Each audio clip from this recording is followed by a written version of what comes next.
Ito atin lang to ha. May warning kami sa inyo.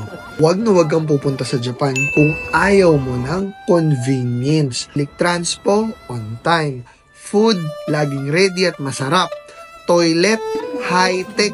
Huwag na huwag kang pupunta sa Japan kung ayaw mong sumakay sa tren na sobrang tahimik. Imagine, nakasakay ka dito na walang maingay, walang tulakan. Huwag na huwag kang pupunta sa Japan kung ayaw mong makakain ng literal na good food.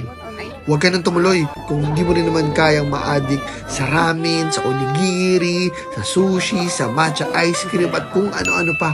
Huwag na huwag ka nang pumunta sa Japan kung ayaw mo ring ma-inlove sa bansang to over and over and over again. Kasi pag uwi mo, mapapaisip ka talaga, bakit ba walang ganito sa atin?